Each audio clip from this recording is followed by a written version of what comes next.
मनोसलवा क्या था, इसकी हकीकत क्या थी, ये किस नबी की उम्मत पर और क्यों नाजिल हुआ? क्या मनोसलवा जन्नत से नाजिल शुदा खाना था या फिर अल्लाह ताला ने ये दोनों चीजें जमीन से ही पैदा की थी? मनोसलवा में किस जानवर का गोश्त खाने के लिए मिलता था? बनी इसराइल की कौम 40 बरस तक एक ही मैदान में क्यों भटकती रही? अल्लाह ताला ने बनी इसराइल की कौम पर किन किन इनामात की बरसात बरसाई? इसके बावजूद वो अल्लाह ताला के कितने नाफरमान थे और वो क्यों इतने भटक गए? आज हम ये सब बयान करने वाले हैं। अगर आप हमारे चैनल पर नए हैं तो हमारे चैनल को सब्सक्राइब कीजिए ताकि इस तरह की मालूमाती वीडियोस आप तक रोजाना पहुंचती रहें।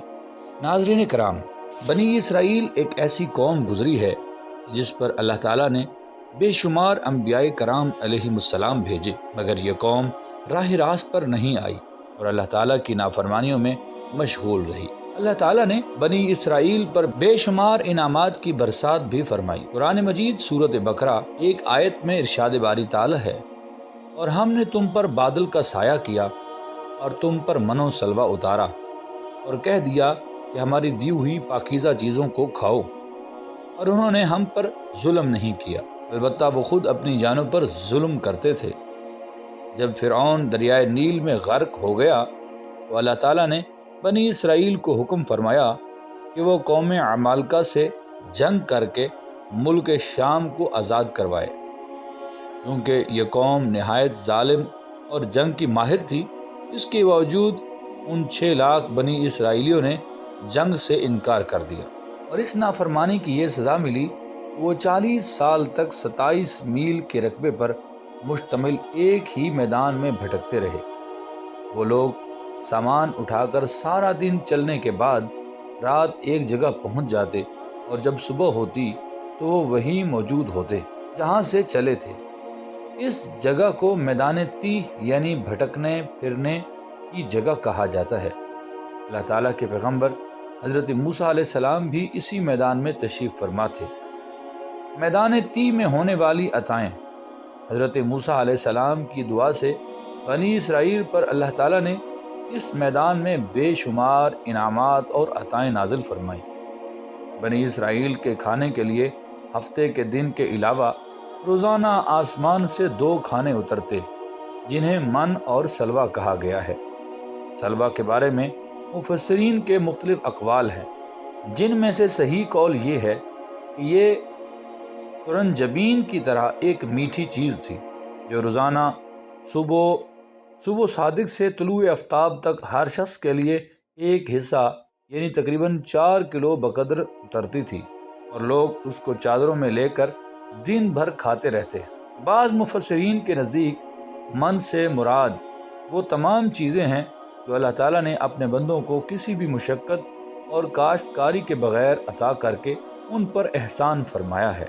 और सलवा के बारे में एक कौल ये भी है कि ये परिंदा भुना हुआ बनी इसराइल के पास आता था, और एक कौल ये भी है कि जनूबी हवा उस परिंदे को लाती और बनी इसराइल उसका शिकार करके खाते। अल्लाह ताला ने कुरान मजीद में इरशाद फरमाया, और हमने तुम पर बादल का साया किया और तुम पर मनो सलवा उतारा और कह दिया कि हमारी दी हुई पाकीज़ा चीजें खाओ, और उन्होंने हम पर जुल्म नहीं किया, अलबत्ता वो खुद अपनी जानों पर जुल्म करते थे। कोह तूर का एक सफेद पत्थर उनके पास था। जब पानी की हाजत होती तो अल्लाह के पैगंबर हजरत मूसा अलैहिस्सलाम अपना असा मुबारक उस पत्थर पर मारते और बनी इसराइल के 12 कबीलों के लिए उस पत्थर में से 12 चश्मे जारी हो जाते।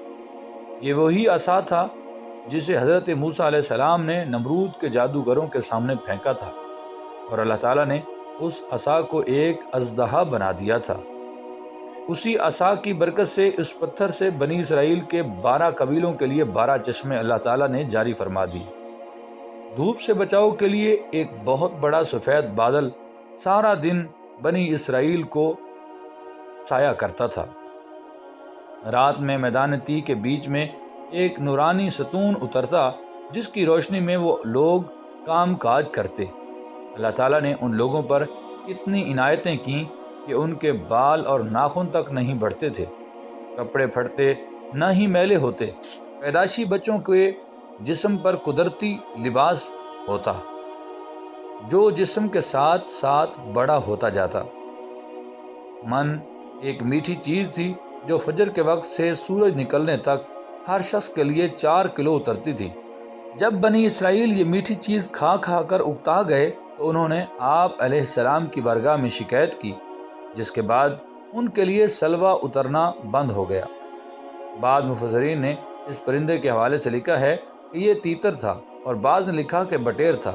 من و سلوہ کے بارے میں روایات میں آتا ہے کہ یہ ایک ایسا کھانا تھا جو انتہائی آسانی سے ہضم ہو جاتا، رنگ، خوشبو اور ذائقے میں بے مثال تھا، ہر طبیعت و مزاج کو موافق آتا۔ پھر اللہ تعالیٰ نے بنی اسرائیل کو نافرمانی کی سزا یہ دی کیونکہ حضرت موسیٰ علیہ السلام کا حکم تھا کہ کھانا روز کا روز کھا لیا جائے، سوائے جمعہ کے کل کے لیے بچا کر نہ رکھا جائے۔ یہ ہفتہ کو من و سلوہ نازل نہیں ہوتا تھا، مگر بعض ضعیف الاعتقاد لوگوں کو یہ ڈر لگنے لگا کہ اگر کسی دن من و سلوہ نہ اترا تو لوگ اس میدان میں بھوکے مر جائیں گے، چنانچہ ان لوگوں نے کچھ چھپا کر کل کے لیے رکھ لیا۔ تو نبی کریم صلی اللہ علیہ وآلہ وسلم نے اس حوالے سے بڑی تفصیل سے بیان فرمایا ہے کہ اللہ تعالیٰ کے پیغمبر حضرت موسیٰ علیہ السلام کی اس نافرمانی سے ایسی نحوست پھیل گئی کہ جو کچھ لوگوں نے کل کے لیے جمع کیا تھا وہ سب سڑ گیا اور گل گیا، اور آئندہ کے لیے اس کا اترنا بند ہو گیا۔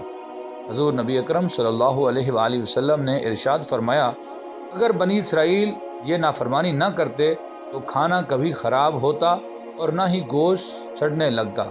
کھانے کا خراب ہونا اور گوشت کا سڑنا اسی تاریخ سے شروع ہوا، ورنہ اس سے پہلے نہ کھانا بگڑتا تھا اور نہ گوشت سڑتا تھا۔